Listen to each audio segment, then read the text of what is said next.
好，我们正开着我们这台长城炮皮卡，拖着宇通的 T512拖挂，在我们环游大西北的旅途中啊。但是呢，我们今天在青海湖边露营了一天，今天突然着车的时候啊，大家看到我屏幕啊，出现了一个尿素系统故障的提示啊，看，尿素系统故障，请入站检查。然后目前啊，这个车的动力是不受影响的，但是有这么一个提示啊，就是有一个故障码，那我们最好还是要去找一个地方检查一下。我们又跑了一段，我自己回想了一下，这个尿素系统故障基本上是在我们上一次加完尿素，大概跑了100多公里，不到200公里的情况下诞生的。我分析了一下，有可能的状况是，之前我们用的尿素一直是在加油站直接用那个枪，跟加油枪一样加的那种散尿素。然后呢，这一次我出来是自己买了2桶中国石油的昆仑的那个尿素啊，我中间是相当于上一次加尿素是换了尿素了，有可能是因为尿素的这个品牌不一样，或者说它的规格不一样，可能它的成分有细微的区别，导致这个尿素系统的一个传感器的电脑报错啊。这种情况下的话，可能会是比较好的情况，因为这种情况的话，有可能我们跑个几十公里，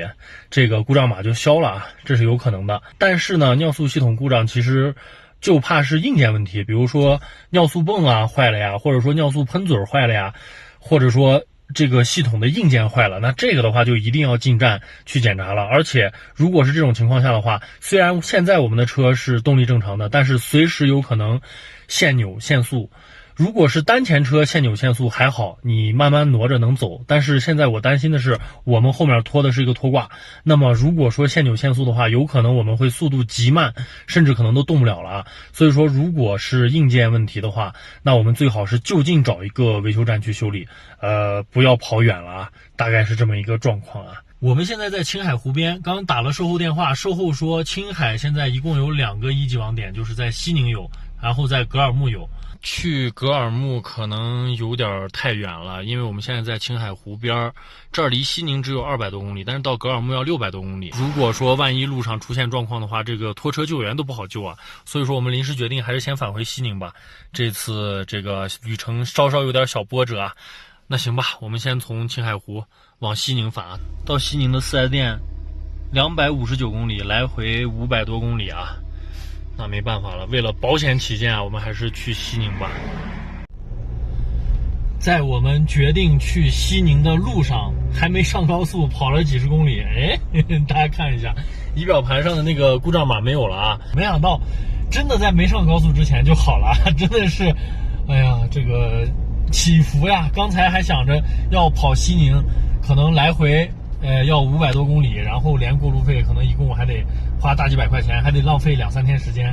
这一下子感觉占便宜了，省钱了。那行吧，现在这个国6的柴油车就是这样啊，它这个尿素系统和颗粒吸附器都比较敏感一点，就容易报故障啊。反正大家在路上啊，只要遇到了有故障码的情况，最好还是去检查一下，不要抱侥幸心理啊。因为尤其是来大西北旅行啊，就是一个省可能4S店只有那么1-2个地级市，2-3个地级市。你像青海，我们刚刚问了，就是格尔木和西宁有4S店，就是都离得挺远的，万一路上出现状况就不太好办啊。我们现在这个就是初步可以判定，应该是一个传感器或者是一个什么传感器的一个报错啊，是没有太大问题的，所以我们就继续一路向西，继续我们既定的一个旅程了啊。